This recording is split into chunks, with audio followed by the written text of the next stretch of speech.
Qual é o grande mal da humanidade? O que é que causa tanto sofrimento, dor, angústia, separação e até mesmo a morte entre os seres humanos? Fique comigo nesse pequeno vídeo que eu vou responder a esse questionamento. Essa é uma pergunta séria que todos nós devemos fazer. O que é que causa tanto sofrimento? Por que o homem é tão mau? Existe tanta opressão, fome, peste, guerra e tanta devastação? Alguns dizem que para resolver esse problema do mal é necessário ter uma estrutura social. Cria-se então sistemas de governo, sistemas contratualistas e outros modos de olhar a sociedade na expectativa de que o sistema possa resolver o problema do mal e trazer a solução para o sofrimento humano. Outros dizem que o problema do ser humano é um problema psicológico, que o homem precisa de autoestima, olhar para dentro de si e enxergar o seu próprio valor. Outros dizem que o problema do homem é um problema metafísico.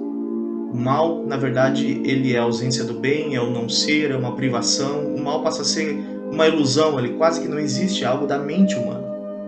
Outros dizem que o mal advém da ignorância, que o advento da ciência, o avanço da tecnologia poderá resolver todos os problemas do sofrimento humano, inclusive a morte. Todavia, que nós temos visto que a esperança em tudo isso que eu acabei de dizer nunca pôde resolver o problema do mal e do sofrimento entre os seres humanos. Sabe por quê? Porque o mal não é metafísico, o mal não é psicológico, social ou científico. O mal, ele é ético, é a violação da lei de Deus, é a desobediência. Quando Adão pecou no jardim do Éden, o pecado entrou no mundo e a Bíblia diz que juntamente com ele o mal e a morte, que trouxe a maior dor de todas, que é a dor da separação.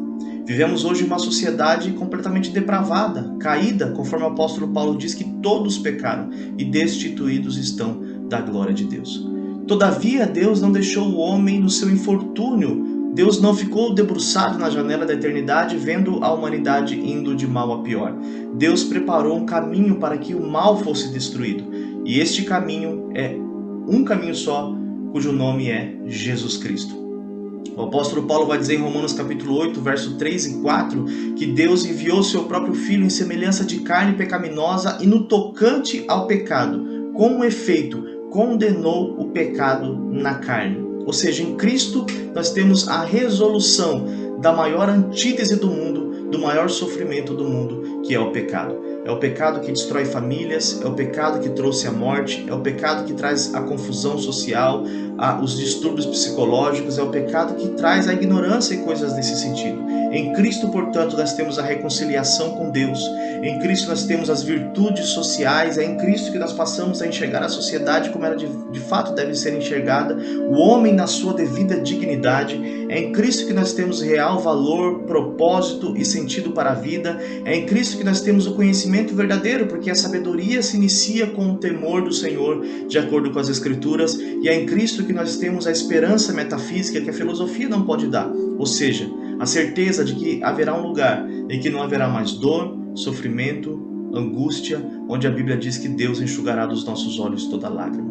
Neste lugar não haverá dor da separação, da morte. Nesse lugar não haverá desemprego, não haverá guerra, não haverá fome. Nesse lugar não haverá esses transtornos sociais e psicológicos. Em Cristo nós temos a restauração de todas as coisas. Você deve estar se perguntando, como eu faço para participar disso? Como eu faço para ter esperança deste mundo onde não haverá mais sofrimento, dor e angústia e passar a desfrutar disso desde agora? Arrependa-se do seu pecado. Creia em Jesus Cristo. As Escrituras dizem em Romanos capítulo 10 que se com a tua boca você confessar o Senhor e em seu coração você crê que Deus o ressuscitou dos mortos, você será salvo e o pecado não terá mais poder sobre a sua vida. Creia em Jesus Cristo, se arrependa dos seus pecados e desfrute da salvação. Deus abençoe a sua vida.